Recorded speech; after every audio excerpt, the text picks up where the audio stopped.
You were always the difficult one. Grandpa's estate should go to someone who actually understands responsibility. That's what my brother said, standing in our grandfather's living room, just 3 days after the funeral, while our whole family sat around waiting for the will to be read. What none of them knew was that 2 years earlier, our grandfather had sat me down privately, in this very room, and asked me to do something he never told another living soul about. For most of my life, my family called me the black sheep, the quiet granddaughter who never fit in, who didn't attend the right schools, who never made the kind of money my siblings bragged about at every holiday dinner. But Grandpa always saw something different in me. And 2 years before he passed, he made a decision that would change everything. A decision my entire family was about to discover in the most unexpected way possible. The attorney opened his folder, cleared his throat, and looked directly at me. And that's when my brother's face went completely pale. If you enjoy stories about family, quiet strength, and the moment the truth finally comes out, stay with me until the very end, because what happened in that room changed our family forever. If this story moves you, please subscribe to this small channel of ours. It genuinely means so much to us. My name is Evelyn Marsh, and for most of my life, I was known in my family as the one who didn't quite measure up. I grew up the youngest of 3, with my older brother Thomas and my sister Renee, both taking the paths my parents approved of.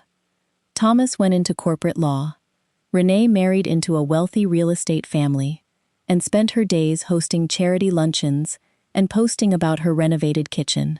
I, on the other hand, went to a state school, studied art history, and eventually took a modest job at a small historical preservation nonprofit, cataloging old estate records and helping families navigate the complicated process of protecting historic properties.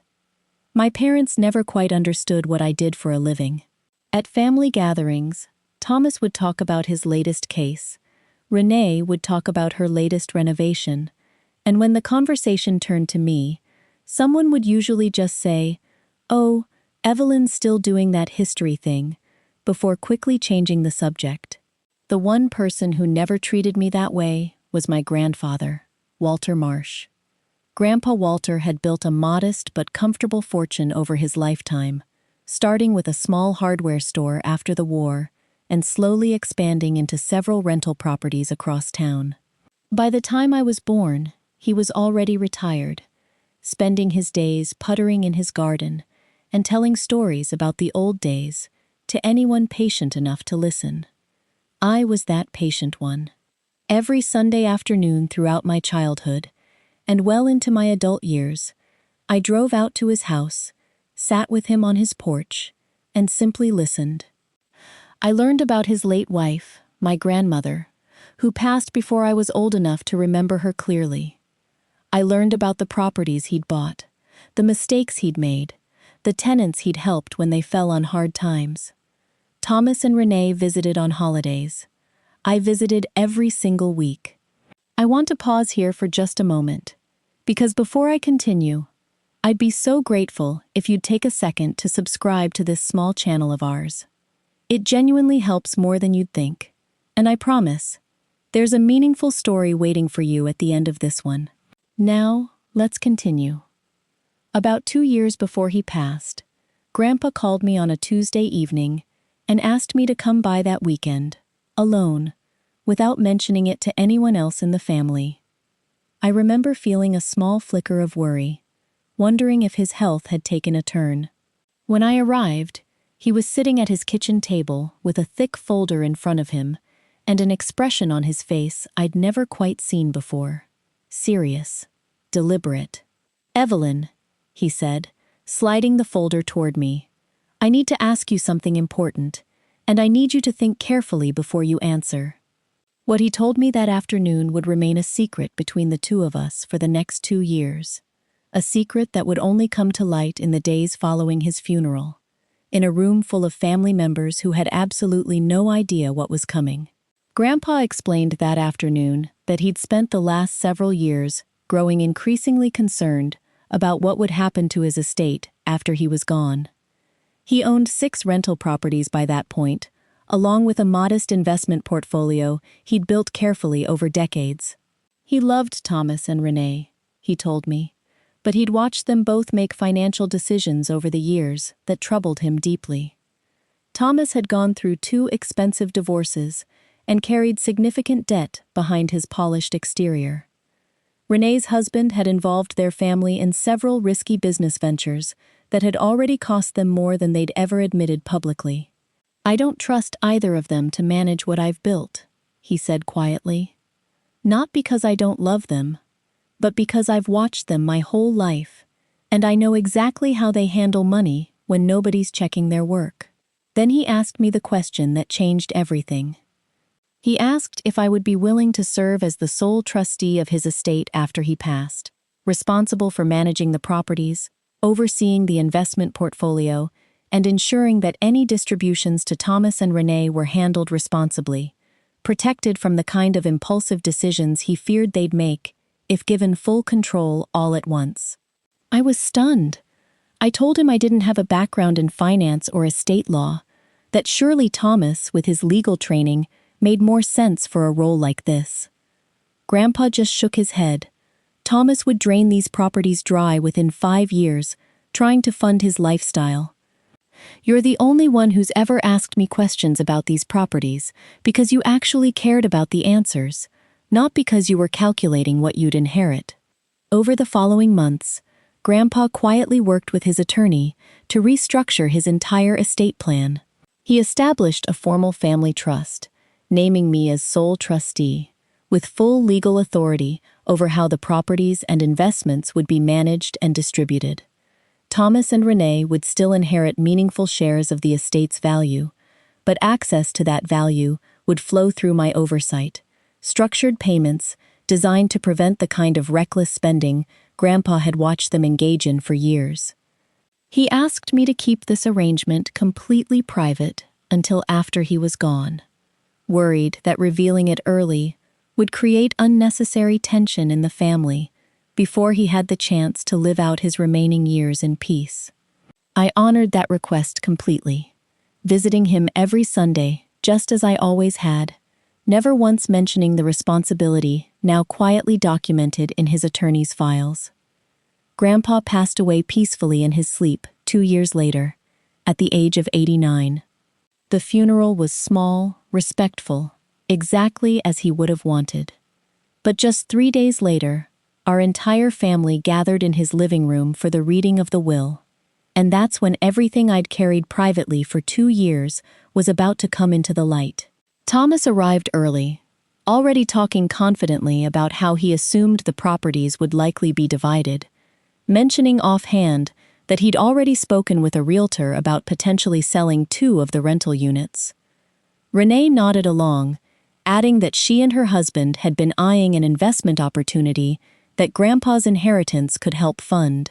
I sat quietly in the corner, the same seat I'd always taken at family gatherings, listening to them plan out a future neither of them yet understood wasn't entirely theirs to plan.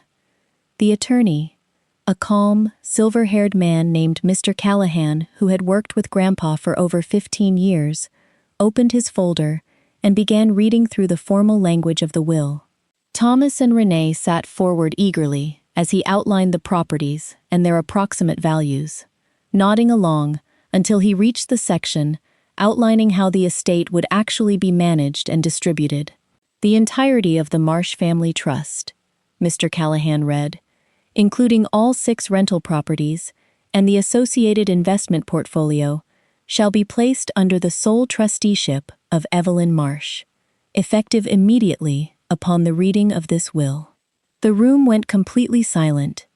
Thomas turned to look at me, his expression shifting from confusion to something closer to disbelief. "I'm sorry," he said slowly. "Did you just say Evelyn is the trustee?" "Evelyn manages historical records for a nonprofit. She doesn't have any experience running an estate like this." Mr. Callahan calmly explained that Grandpa had established this arrangement personally, 2 years prior, with full legal counsel, specifically because he trusted Evelyn's judgment above all others regarding the long-term care of what he'd built. Renee's voice came out sharp and wounded. Why would he choose her over us? We're his children's children too. This doesn't make any sense. I sat quietly for a moment, letting the weight of the room settle, before I finally spoke. I explained, as gently as I could, about those Sunday afternoons, about the conversations neither of them had been part of, about the quiet request Grandpa had made 2 years earlier that I'd honored exactly as he'd asked, keeping it private, out of respect for his wishes, not out of any desire to deceive them. He didn't choose me over you because he loved you less, I said. He told me himself. He was worried about how you'd both handle everything all at once. He wanted this managed carefully, and he trusted me to do that fairly, for both of you. Thomas sat back in his chair, running his hands over his face, clearly struggling to reconcile the sister he'd spent his whole life underestimating with the responsibility now formally placed in her hands. Renee stayed quiet for a long moment, tears welling in her eyes, though I couldn't quite tell if they were tears of grief, frustration, or something more complicated. In the months that followed, I worked closely with Mr. Callahan and a financial advisor to structure fair, sustainable distributions for both Thomas and Renee, exactly as Grandpa had intended. It wasn't always easy. There were tense phone calls, moments where Thomas pushed back hard against decisions he didn't agree with, moments where I had to hold firm, even when it strained our relationship further. But slowly, something else began to shift as well. Thomas started asking me real questions, not about the estate, but about Grandpa, about those Sunday afternoons he'd never made time for himself. Renee began joining me occasionally when I visited the properties, quietly curious about a side of our grandfather's life she'd never bothered to learn. I never wanted this responsibility to prove anything to my family. I simply wanted to honor the trust Grandpa placed in me, the same quiet trust he'd shown me every single Sunday of my life, long before anyone else thought to look my way. But I'll admit, there was something deeply healing about finally being seen, not as the difficult one, or the one who didn't measure up, but as the person my grandfather trusted most in the world. If this story touched you even a little today, I would be so grateful if you'd take a moment to like this video, leave a comment, and subscribe to this small channel of ours. It genuinely means the world to us, and there are so many more stories just like Evelyn's still waiting to be shared with you. If you have a moment, please tell me in the comments, has someone in your life ever seen your true worth when others overlooked it? I would love to hear your story too. Thank you so much for spending this time with me, and I'll see you very soon in the next story.